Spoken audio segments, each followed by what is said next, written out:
useless twit. Labour MP sparks fury with AI bot as critics say, do your job.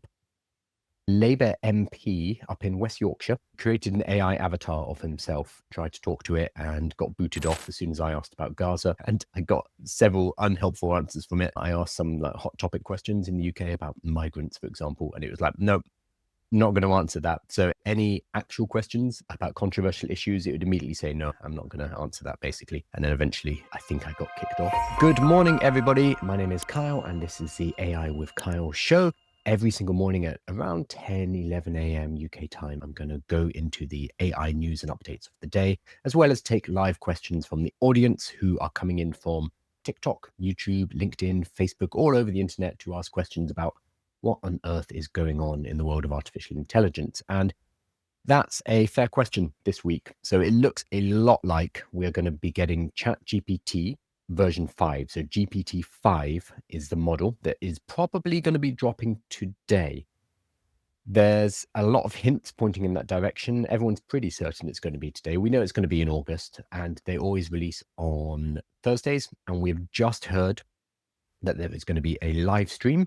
So our live stream tomorrow, this is coming from Sam Altman, the CEO of OpenAI, the creators of ChatGPT. He's saying our live stream tomorrow at 10 a.m. Pacific time will be longer than usual, around an hour.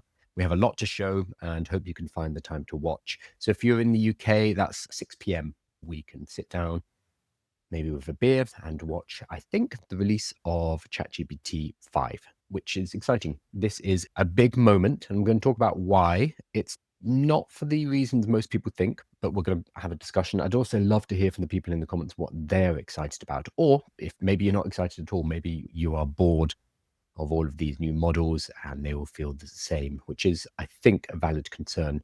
He also tweeted a picture of the Death Star, definitely the Death Star, over a planet. Very enigmatic, no text at all, just a picture of the Death Star. So it's a planet destroyer. I don't know exactly what the meaning of this is. Let's see if commenters have worked it out. He isn't posting this unless he has max conviction they're about to blow our socks off. So I think he's saying our model is going to come along and it's going to destroy everything that's come before. What I think, maybe, and this is speculation, but I think this image that we're seeing on Twitter, a picture of the Death Star, basically, I think it's also been generated by whatever their new image model is. That would be my guess here. When Sam does these enigmatic tweets, it tends to have multiple layers of meaning. So he's probably using their new visual model in order to make a statement about, we are going to absolutely destroy you. We're going to destroy every single other model out there. He's posting it on Twitter as well, which is telling because obviously that's Elon Musk's platform. And the two of them have a rivalry, squabbling billionaires. So in terms of what we can expect, I think it's no longer important if the model is more powerful or not. All of the models are really powerful. That kind of is taken for granted. They're all so powerful now that it doesn't really matter how much incrementally better they get, because that additional power is going to be used in very niche cases, in mathematics, in engineering, in coding. That's a bit of a wider one, but for the general public, they don't care. I think the exciting thing about GPT-5, from the speculation and the rumors and what people have been talking about, is that they're going to start to unify the model. So one of the problems right now is that when normal people, everyday people, not people who are watching live streams like this, not people who are watching YouTube videos about artificial intelligence, but normal people in the street, when they use ChatGPT, they default to, right now, it defaults to 4.0, which is the kind of best general use model at the moment. Most people do not know that there is a drop down, and they, even when they do find that drop down, it's overwhelming. So let me quickly see what's on it right now. This is when I find out I've got GPT-5. No, I don't. So the drop down is hidden away at the top, and it just says ChatGPT 4.0. There's no reason for you to click on that if you don't know what you're looking for. So you click on that and it says GPT 4.0, great for most tasks. Fine. 03 uses advanced reasoning. 04 mini, fastest at advanced reasoning. 04 mini high, great at coding and visual reasoning. It's already getting confusing. And a few more. GPT 4.5, good for writing and exploring ideas. GPT 4.1, great for quick coding and analysis. GPT 4.1 mini, faster for everyday tasks. I work with this stuff every day. I don't know what the difference is between most of these models. I will use GPT 4.0 and GPT 03. That's it. The other ones are fine. Like you'd use Mini if you're doing API work, if you're building with it. And then I played around with 4.5 and 4.1, but I never use them extensively. So for most people, the 700 million users of ChatGPT out there, the people who are using this, the public who are using this on a daily basis, they're not opening this little drop down. And if they did, they would rightfully be absolutely confused and be like, oh, I'm not touching that again. I'll just use whatever the default is, which is 4.0. That's fine. 4.0 is very good. But what this means is since the beginning of generative AI and ChatGPT, most users have not been using reasoning models. They've been using the standard model. So they put in a question, they ask ChatGPT for something, and ChatGPT will spit out an answer, which may be right, may be wrong. Because they haven't been using the reasoning models, that hasn't allowed them to kind of get to the next stage of how we use artificial intelligence. And I think this is part of the reason why a lot of people just use ChatGPT as a replacement for Google. Absolutely fine for that, but it's not the best use of it. Whereas O3 allows you to think through problems and to tackle larger projects with your artificial intelligence. It's a more sophisticated use of artificial intelligence that I think a lot of people have missed out on because it's so hidden away in the UI. I think what's going to happen with this new release, and I think this is the important thing, is they're going to unify it so that normal people, the 700 million users of ChatGPT, suddenly now have access to a reasoning model. For those people who haven't known about O3, they don't know about R1, they don't know about all these other reasoning models we've had, for them, it's going to seem like ChatGPT is suddenly an absolute genius because they've gone from using the basic model to suddenly using something more advanced that can think through a problem. I'm air quoting that if you're listening to the audio version, heavy air quotes on thinking. So for them, they're going to be like, oh, wow, GPT-5 is amazing.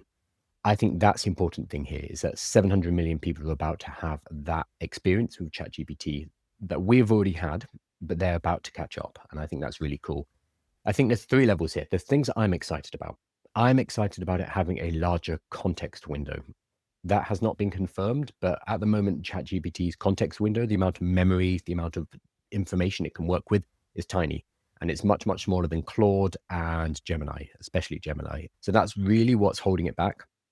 Obviously, expanding that context window and allowing more tokens costs them more money. That's why they haven't done it. But that would be the game changer for me, and I think for most advanced users of ChatGPT. I'd also like to see some more hallucination safeguards. You cannot get rid of hallucinations. That's just part of large language models. It's part of the stochastic nature of predicting the next token. So there's always going to be filling in the gaps, basically. What you can do is build on top of that things that check its assertions against websites, for example. So you can add a layer of search on top and after it gives you an answer in order to verify it. And that can be built into chain of thought as well, built into the reasoning model. So I'd love to see that as well, because that's going to help everyday users be more trusting in ChatGPT. Because right now, one of the main reasons people don't use it, and a good reason, is that it makes stuff up. And it really can. And unless you know how to work around that and to check for it, it can be damaging. So I'd love to see that as well. They're my wish list. I'd love to see larger context window and better hallucination safeguards. I don't care if it's smarter. That's not important. It's these two things. I think for the game changer for the general public will be a unified model. So having access to a reasoning model without having to ask specifically for a reasoning model, I think that's going to be really important. I think what's going to get the most attention and what's going to be flooding Twitter and social media for the next few days, next few weeks, will be video and image generation. So they already have these tools built in. They have a DALL-E-based image generation, and Sora is for video, but it's cut off from the rest of the experience. I think that's going to be embedded and made more widely available, and that's what's going to allow them to have a viral moment and to be seen, because things like reasoning, things like how you can use ChatGPT at work, useful, and that's what we actually use it for, but it's not very sexy. It's not very visual. It's not very exciting on social media. What is are videos of people cutting open cakes and there's a galaxy inside or whatever. So I think they'll probably have a bit of pizzazz from their photo and video generation. And that's what we're going to be seeing on social media. I think the actual improvement here will be a unified user interface, which is very boring sounding, but boring can be important. We do know, though, that there were 3 models, which is confusing. Let me find what they were. There's one called Mini and one called Nano, I think. Here we go. So GPT-5, GPT-5 Mini, and GPT-5 Nano. So these icons have basically leaked. I think they're in the API documentation, and they came out yesterday. So we have a fairly good idea that there are 3 models. I don't think that these are going to be accessible via the UI inside the chatbot. I think that these are for the API. They're for people who are building with these models. I think that GPT-5 will be the unified model, which is basically 4.0, the general model, plus O3, the reasoning model, put together and improved. I think that's going to be the case. This is all speculation, though. Absolutely. So we'll see. We will find out. Everything I'm saying could be wrong. Everything everyone is saying could be wrong, and they could have something completely different. But this is what it seems to be pointing at. And we will find out, I think, today at 6 p.m. UK time, or what was it, 11 a.m. got in Pacific time, or 10 a.m. Pacific time. So hopefully it's going to be an exciting day. And I'm not on holiday, so I can actually talk about it tomorrow. So I'll spend this evening using it. So tell me, I'm going to switch over to chat and see what people are thinking about GPT-5, if they're excited or if people don't care. Maybe I do notice a lot of people get bored with the rate of novelty, the rate of change in AI. And I think that's fair. It's like a torrent of information. Here's a good question. Will ChatGPT-5 release only in America or the UK too? So historically, they have done their announcement generally on a Thursday and immediately released it in America. What has happened is the servers need to come online. So lots of people in America will be sitting there, refreshing, hoping to get access. And then eventually you'd be like, oh, I've got it, as it starts to propagate around the country. Then they tend to do the rest of the world. Then they do the UK, and then they do the EU, sometimes with a much longer delay on the EU. That may be even longer now because the EU AI Act is now in force as of the 1st of August. We do not know, but previously there's always been this kind of staggered delay, and that might be even worse now. So sorry, it's only that's a value judgment. It might be even longer now because of the regulation from the AI EU Act. They haven't mentioned anything about it. What I would say is it should work as well this time. You can use a VPN to VPN over to America to get access to the models. So that's what I plan on doing. I'll be switching my VPNs over later in the afternoon, scrolling around, making sure it looks like I'm in America. And then when it comes to 6 p.m., hopefully I will be in the US rollout rather than the UK rollout, because it generally takes a few weeks. Or in the case of, what was it, Sora? Sora took months and months to make it over to the UK and the EU, which is very frustrating. Tough Guy says, do you have a podcast I can listen to? So what I'm doing now, this live, which comes out every single morning, we tidy it up into a YouTube video. So we get rid of most of my ums and ers, the silences, me drinking water loudly through this very nice professional microphone, which picks up absolutely everything, unfortunately. So we tidy it up, we make it sound nicer. We chop it into clips, etc., but we also put the cleaner recording onto iTunes and to Spotify. So it can be listened to as a podcast as well. Obviously, you can't see what I'm looking at on screen. That's the same if you're on TikTok anyway. So I try to explain what I'm seeing, but obviously that's difficult at times. So yes, it's on iTunes and it is on Spotify. I think it's on other things too. We upload it to Podbean, and Podbean sends it everywhere. Okay. So something that I covered the other day, and I knew it was going to be a problem. I brought this up live on one of my calls, was a Labour MP up in West Yorkshire, a guy called, I'm going to find his name, Mark Seward. He created an AI avatar of himself, and I brought it up on the live chat and tried to talk to it and got booted off as soon as I asked about Gaza. And I got several unhelpful answers from it. I asked some hot topic questions in the UK about migrants, for example, and it was like, nope, not going to answer that. So any actual questions about controversial issues, it would immediately say, no, I'm not going to answer that, basically. And then eventually, I think I got kicked off, which is great. Anyway, I said at the time, I don't think this is going to go well for him. And lo and behold, 2 days later, it is not going very well for poor Mark Seward. So The Express, which is a newspaper in the UK, they have a headline which is "Useless Twit, Labour MP sparks fury with AI bot as critics say do your job." And then they've got a bunch of tweets from people like, maybe you should do your actual job instead. Your useless twit, in effect, is you've made yourself even more inaccessible to your constituents than you already have. Lazy and condescending. I hope they vote you out at the next opportunity, etc., etc.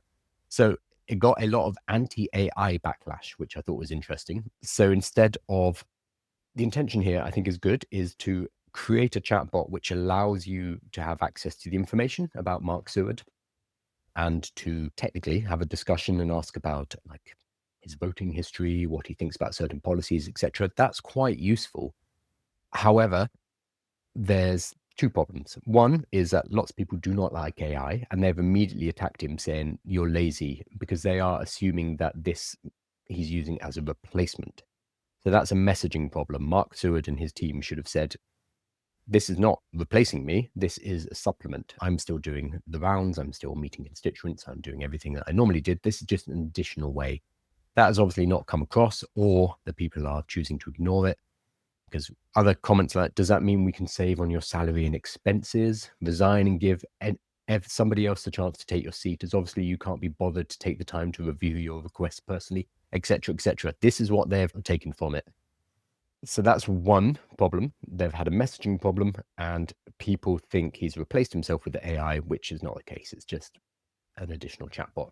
The second thing is it's giving unexpected answers, and or it's refusing to answer anything. So this was what I had personally when I went and tried it out, was that after signing up and getting a one-time password, and there was lots of hoops to get in, it wasn't very accessible.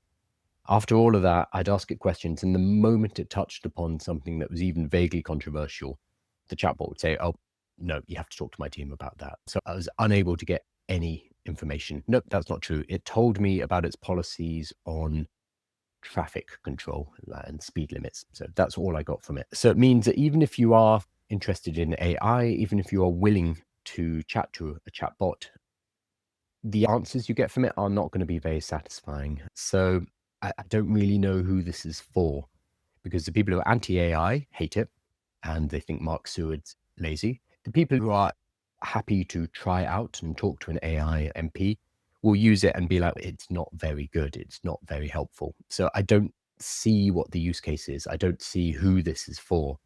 Again, I think this is the way we will go. I think most government departments will have chatbots, for example. And I think most MPs, most public figures will probably have some kind of AI presence like this. And I applaud him for being at the forefront and taking the flak, but the implementation is not particularly good. So I'm just having a look. Yeah, so this is what I got. The question response is that I'm not able to provide specifics on my voting history on the time at this time. This newspaper, they asked him about migrant hotels, asylum hotels, and it was met with, I'll make sure to pass your inquiry about asylum hotels in Leeds, Southwest and Morley to my team. So it diverts. To be fair, a politician would do exactly the same. You ask them a direct question, they're not going to give you a direct answer. So maybe it's just truthful.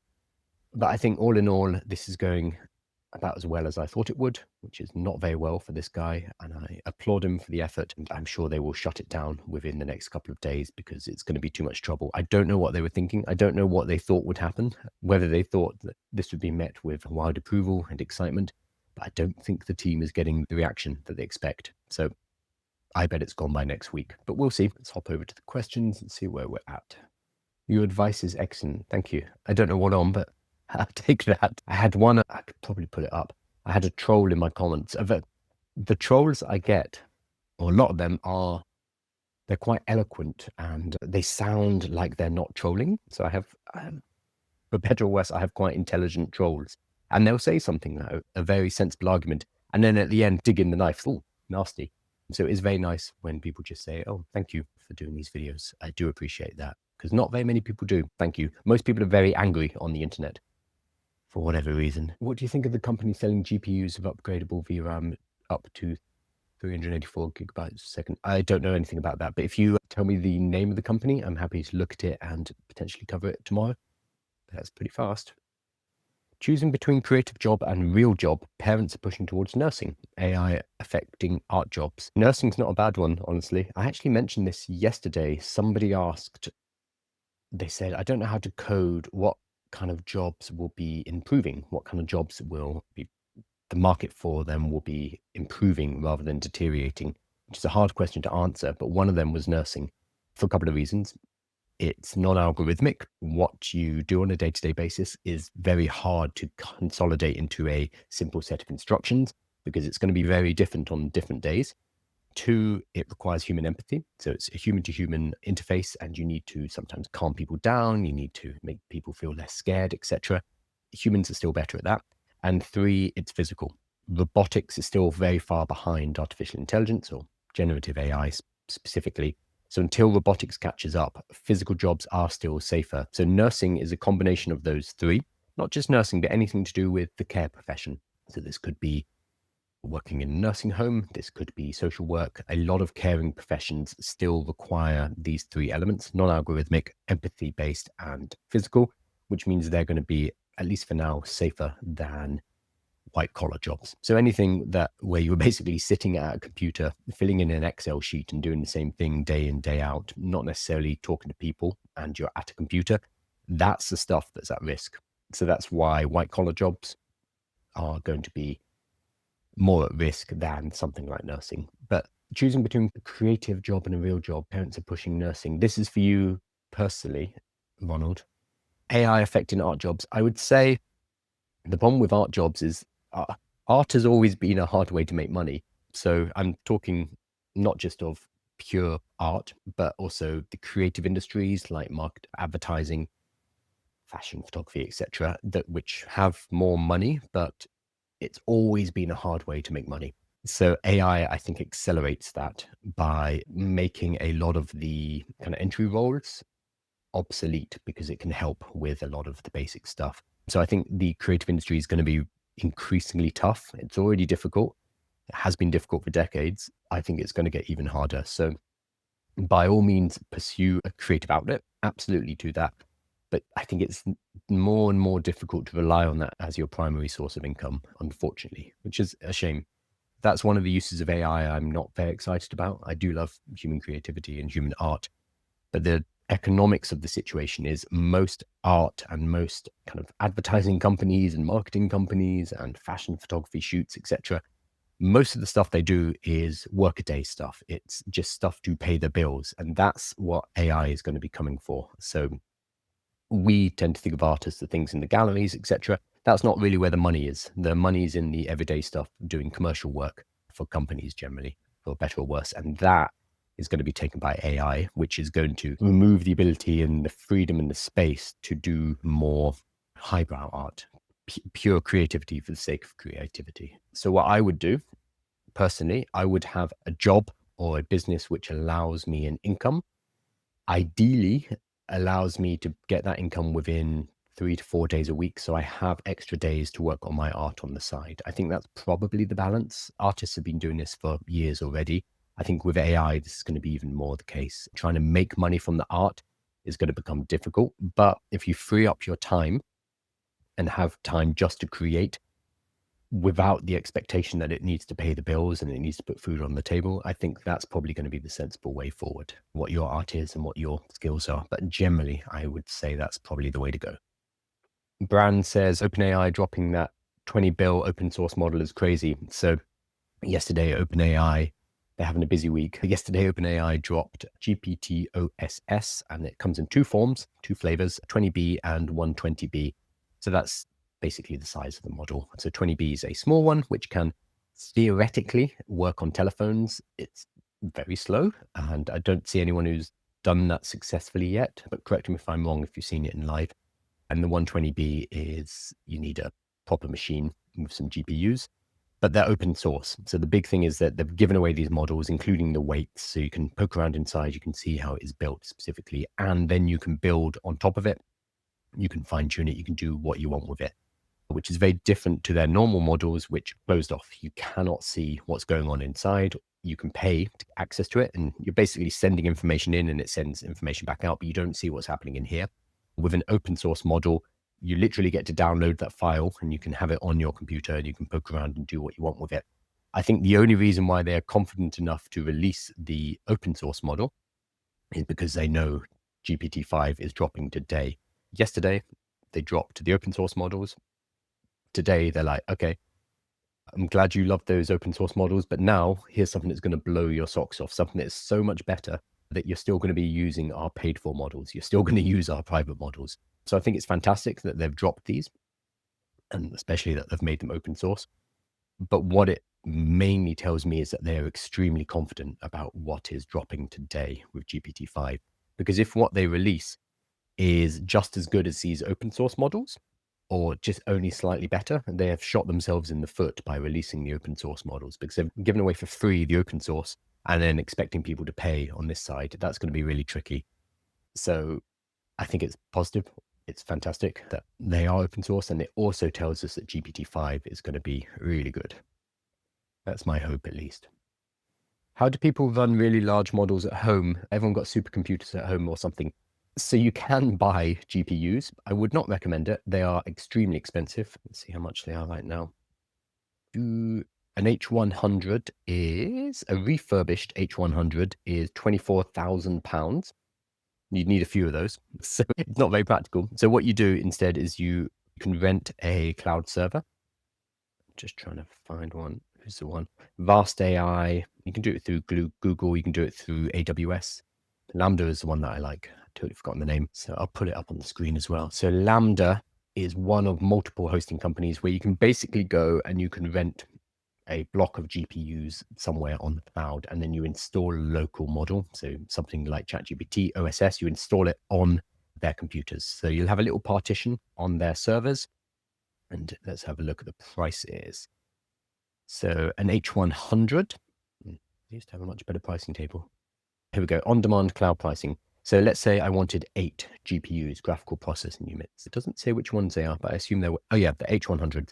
So if I wanted 8 H100 cards, that's going to cost me $3 per GPU per hour. So 3 times 8 is 24. So $24 per hour to rent that server. Obviously, depending on what you're doing, if you are training a large language model, then you're going to need a lot of capacity. That's where a lot of the power is needed. If you are just running a large language model, you do not need as much power. So inference requires far less compute than actually training a model. So this is how you do it. You could buy the GPUs yourself. It's generally not worth it because new GPUs come out and then you'd have to sell your GPUs and get other GPUs. It's not worth it for most people unless you are running an actual lab building large language models. So instead, you rent them from a company like Lambda. You can also do it on AWS. You can do it via Google. There are many ways to do it. So what you're going to look up, you just Google something like AI cloud pricing or AI cloud rental, and you're going to be able to find GPUs or GPU rental. And that's how you do it, because otherwise, far too expensive. Elon Musk is spending billions. They're talking about billions being spent on data centers right now. So it is now no longer practical for individuals to train large language models. Sorry, you can do it as a hobby, but you cannot do it as something that's going to compete with the big 5 or 6 companies. What you can do, though, is you can rent a server and you can run a model. And you don't do it at home, you do it on a rented server. Ronald says, thank you. I guess creative industries will continue to contract and be hard to be in. Yeah, I don't see any other way. As I said before, they were already difficult. They're a good way to live because not everything's about money, but make money and survive and buy a house. And I don't know where you live, but if you live in somewhere like London, where I am, it's just very expensive just to exist, just to go out the door and have a coffee and a sandwich. Suddenly I'm like, oh, where's that money gone? So depending on what lifestyle you want, what quality of life, how much cash you need, the creative industry is going to become more and more difficult. That said, maybe you are remote, maybe you're living in a low-cost country. That's what I did for most of my 20s. I would live primarily in Asia and make money in America. So there's an arbitrage opportunity there. Yes, you could absolutely be a creative, but if you are living in a city like London as a creative trying to get by, it's going to be hard. That's all. It doesn't mean that shouldn't be your path, because everyone has different priorities. But in terms of financial, purely financial, it will be difficult, unfortunately. Do you think AI will lead to mass unemployment, or will the government step in? This is a big question. So I think the next 10, 15, maybe 20 years are going to be messy. I don't think there's any way around that because industries are going to be reshuffled. And right now, our governments, they don't really know what they're doing. They don't know what they're doing generally. So to throw something into the mix like artificial intelligence is asking a lot of them. So there are talks about things like UBI, universal basic income. And those discussions are not even being had at the government level. So I think there's a lot of burying of the heads in sand. I often talk about China and how China's a bit different. I lived in China for quite a while. China are thinking about these things. Our Western, I'm going to start promoting communism here, but our Western governments tend to think in very short time horizons of 3 to 4 years, basically when the next election is. What that means is it's very hard to do long-term planning. And something like artificial intelligence and working out how we're going to deal with this, how we're going to deal with potentially the undermining of multiple industries, the undermining of capitalism, because if people aren't earning money, they can't buy stuff. And if they're not buying stuff, other companies start to collapse because capitalism is kind of built on us earning money to buy stuff and then that feeding back in to pay wages. That can potentially have the bottom kicked out because if you suddenly have 20%, 25%, 30% of people unemployed, there's not any money to go back into it, into the system, into the loop. These are big questions that I don't have that much confidence in our governments being able to solve right now. I just don't think that they are forward thinking enough to be able to tackle these issues. In the UK specifically, they've made a lot of noise about AI and how it's going to take our economy into the future, but the investment is just not there. There isn't enough money to make this reasonable. We had things like a couple of weeks ago, Meta, Zuckerberg's company, who own Facebook, Instagram, WhatsApp, etc. They gave a grant, or they gave £1 million to, no, $1 million, I think it was, even less, to the UK government to invest in artificial intelligence, and had a big ceremony, and it was on the front page of the BBC for 1 million. So 1 million is not nothing, and Meta had no obligation to give the UK government anything at all. But the fact that they gave them 1 million, it just seemed it's table scraps basically, because the very same week Zuckerberg was hiring AI engineers and giving them $100 million bonuses. So he was giving $100 million to multiple individuals, engineers, and then he gave $1 million to the UK government. And we made a big deal about it. Oh, here we go. This is our AI future.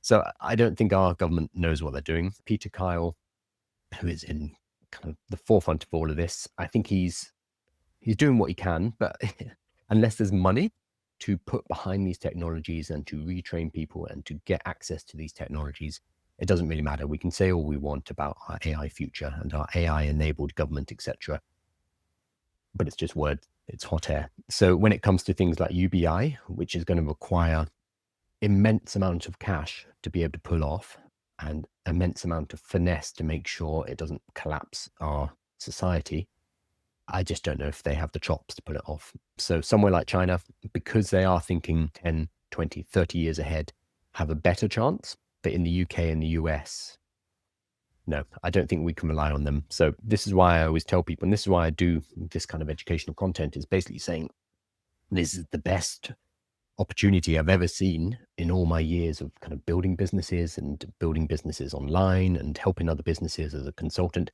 This is the most opportunity filled moment. It's the time where you can build a business very quickly using the AI tools we have at our disposal. You don't need to build an AI business. You can build any business, but you can get that business up and running very quickly using artificial intelligence. So I think that's a huge opportunity at the same time. So my main recommendation is that people prepare themselves for the uncertainty that's coming by building something which allows them to generate their own income. So when I first started online businesses 20 years ago, I had to do everything. I had to build the product, I had to do customer service, build the website, do the e-commerce connections, etc. And I had to either learn all of that myself, which I did, and it took a very long time, and I didn't make any money for years, which was not ideal, or you had to hire somebody and it would be expensive. And if you didn't have cash coming in already, that was pretty tricky to do. Right now, we basically have a team of experts that we can go to. We can go to ChatGPT and say, look, I've got this business idea. What are the steps to get this done? What do I physically need to do? And you can get checklists you can get it to help you with. And then each of those steps, it'd be something like, oh, you need to make a landing page that's going to convince people to join a wait list, for example. You can go back to ChatGPT and say, hey, I need to make a wait list landing page. Can you help me with that? What does that look like? Can you get examples of successful pages? Help me construct this. How do I build this into a website, etc.? We have an expert in our pocket, and we can use ChatGPT and other AI tools to very rapidly deploy a business. I'm building websites and tools right now with Lovable. Again, not sponsored by them. Lovable, if you're watching, happy to be sponsored by you. I do love your product, so I might as well get paid for it. But I can build now in hours, which what would have taken me weeks before, which allows me to get more things out of the door much faster and to test things out and to build my business. So it's a really exciting time if you want to go your own way and you want to carve out your own path, which I think is increasingly important because we cannot rely on our jobs, on our companies to work it out. I talk to lots of CEOs. Hopefully none of them are watching it, but they don't really know what's going on with artificial intelligence. And I'll go into a room with a board and they'll be like, we want to do AI. That's insufficient. And so there's going to be a lot of companies who are going to flounder in the next few years because they haven't worked out what's going on. At the same time, I don't think we can rely on our governments. So increasingly, I think we need to rely on ourselves and to carve out our own space online. And thankfully, at the same time as all this chaos is happening, there are the tools that allow us to do that, which are artificial intelligence building tools. So it's scary and it's exciting at the same time. But it depends on what you want to do with these tools. But I would say do not bury your head in the sand, but instead embrace and try to build something with these things, because most people are still scared of this stuff. And if you can get a couple of years out ahead of them, build something, build a business, start helping other people, for example, you'll be in a good position. Do you have a job that I can join? No. So we don't. Actually, that's not true. I just hired an editor, but we don't. There's two of us, myself and my business partner. That's it in terms of like employees. We don't hire people. Increasingly, we don't really need to because one, artificial intelligence, so we automate a lot with AI. And then anyone we do hire will tend to be a contractor or a freelancer because we run very lean. I think increasingly businesses will work in this way. Already businesses have been moving towards contractors for the last decade or so.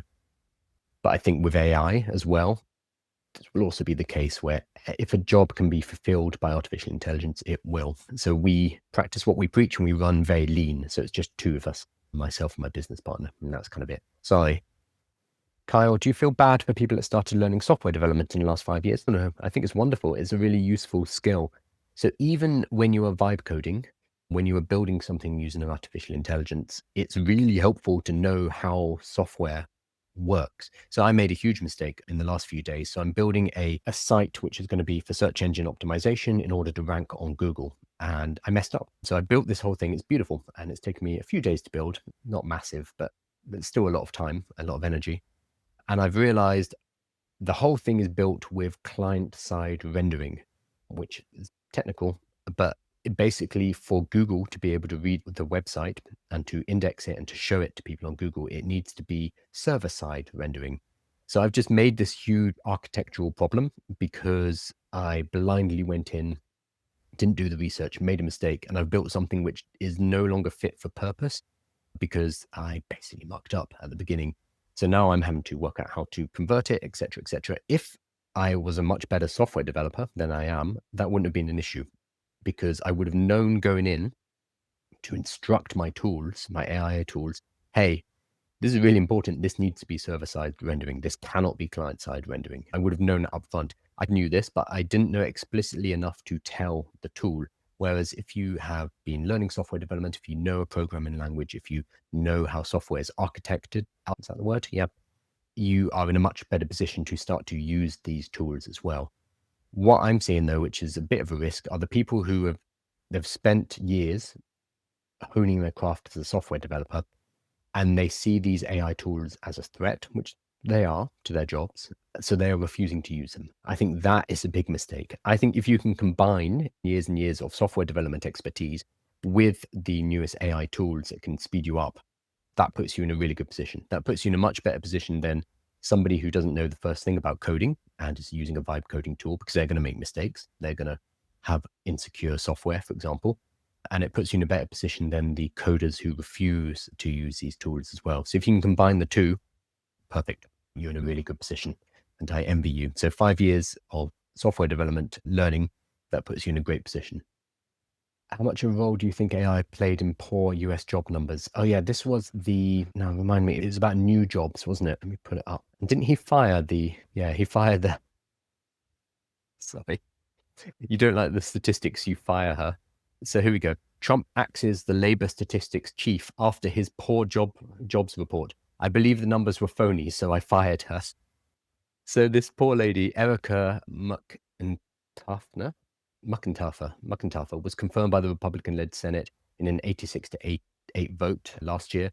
And she's just been fired because the statistics that she returned, which is her job, showed that the economy only added 73,000 jobs in July. So here we go. President Donald Trump fired the chief labor statistician after the Bureau of Labor Statistics released its monthly job report showing that the economy only added 73,000 jobs in July. The numbers come the same day that Trump resumes his global tariffs. So this was last Friday. Hours later, Trump criticized Erica Muckentaffer, I'm going to say that wrong, sorry, the commissioner for the Bureau of Labor Statistics, implying she could not be trusted because former President Joe Biden nominated her. We need accurate jobs numbers, he posted. I have directed my team to fire this Biden political appointee immediately, all caps. She will be replaced with someone much more competent and qualified. Important numbers like these must be fair and accurate. They can't be manipulated for political purposes. Oh, God. He is funny sometimes. So he's saying these numbers need to be non-political, and he fired her when he didn't like the numbers. Okay, it's beautiful. It's awful and horrifying and terrifying, but you can't make this up. So yeah, so the normal number of jobs added, I think it's about 150. Yeah, here we go. It's about 150,000. So the report showed that the unemployment rate of 4.2% ticked up slightly, but even more damning, the Bureau also downwardly revised the number of jobs added in May from 144,000 jobs to only 19,000 jobs, while it revised the number of jobs added in June from 147,000 to 14,000, 90% decrease. So I don't know, without looking at it in more detail, I don't know whether this is caused by AI. However, let's see, there's probably a mention of AI. So a lot of companies right now, CEOs are doing job reductions. They're removing staff, and they're saying AI is the reason. I don't know if that's necessarily the case. They probably just overhired, and now that the economy's in a bit of a dumpster fire, although when hasn't it been recently, they are using AI as a nice convenient excuse, because that's a nice way to, so it's a good way for them as the leaders to be able to cut jobs without admitting that they're not growing the company. So generally when you're cutting jobs, that makes your company look weak, because, oh, you can't afford to keep these people on. What's going on? There's something wrong with the company. So that's a very bad signal for the stock market and for the investors. And the investors who are in that company would be like, oh, what's going on? We don't have confidence in your leadership. Why are you cutting these jobs? Does that mean we're not growing? Why don't you have enough money? So AI is a really good excuse if you have an overinflated headcount and you need to cut them without seeming weak as a leader, because you can cut those jobs now and you can say, oh, it's because of our AI efficiencies. So we've dropped 1,000 jobs because AI. So that allows you to put on this performance almost that we're losing these jobs because we don't have the money to pay them, but oh, we're still keeping the same efficiencies in place because we have artificial intelligence. So it's a nice narrative. A bit further down the line, 6 months down the line, somebody will notice, oh, but our revenue figures are falling. The company doesn't seem to be doing as well. And then you can say, oh, we've had some trouble integrating our AI into the systems, or whatever it is, or you can just blame it on the economy. So I think it's being used as a convenient excuse right now, which skews the numbers. What I think is interesting, though, is the mechanism I think that AI is going to disrupt the labor market is not by causing people to be fired, because firing somebody and replacing them with an AI is still quite difficult. Our agentic systems aren't good enough, basically. They might be, but they're not yet. So I think most of those firings, if somebody's directly fired and AI is the cause, that's probably just a nice, easy cover. What I think is more dangerous for the labor market, though, is the non-creation of new jobs. So we've seen this at graduate schemes, for example, in the Big Four. We're seeing this in legal firms, in professional firms, where the intake of new people coming in is being decreased because the same number of people coming in can now do more work because of artificial intelligence. I think this is the dangerous part. And this actually aligns with this report from Erica, where it's less jobs are being created. I think this is how AI is going to undercut labor markets. So it's not direct firing, but just not creating new jobs in the first place. So that aligns with my theory here. I don't know. I'd have to look into the data, and we probably won't know for another couple of years what's actually going on. Everything will shake out, and we'll be able to look back in hindsight at this kind of movement and be like, oh yeah, that was definitely AI. But I think right now it's really hard to unpick this kind of data. So potentially. So it's not a very definitive answer, but I think maybe AI is going to undercut new jobs, and this could be happening already in this report, but it's hard to tell. Or maybe Trump's right and she's making up figures. I don't think that's the case. Bish Bosh Bash 1638 says, how do you get your first workshops? What companies do you do them at now? So first workshops, I highly recommend doing them for charities. So put together an AI workshop teaching people how to use artificial intelligence, and then go and approach charities and nonprofits in your local area. They're not getting enough training. And this is a really good way for you to build up your confidence giving workshops, because you're not getting paid. That kind of removes the financial pressure, so that you could just go and perform. And if you have any concerns about being up on stage in your material, this is a good way to remove that, at least for your first workshop.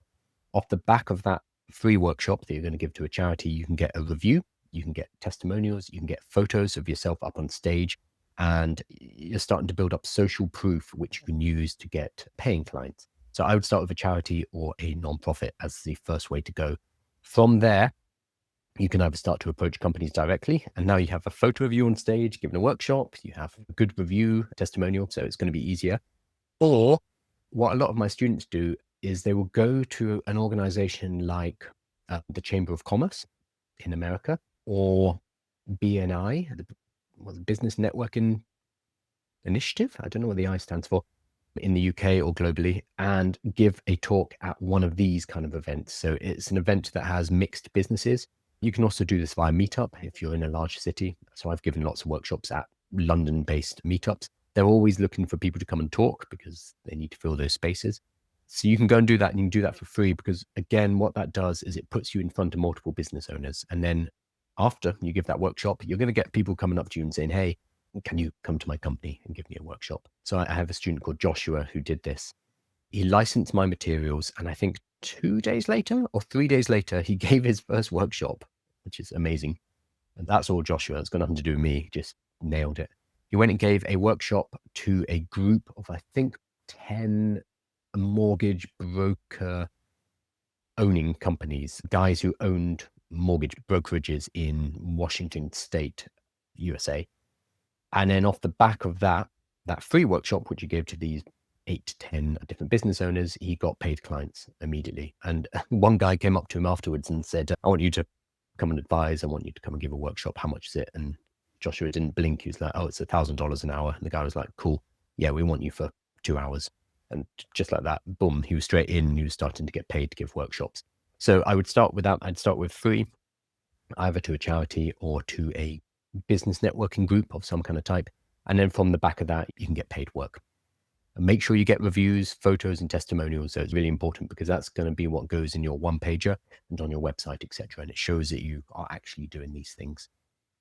Oh, and you said, what companies do you do them at now? Me personally, I pass on a lot of my workshops that I don't want to do personally. And I do, it sounds bad, but I do the ones that are international in locations I want to go to. So I combine them with holidays. So I'll go over and teach for an hour and then spend a week or so at that location, because that works for me and my lifestyle. So for me, I cherry pick them, and then I pass on the other ones to students and other people.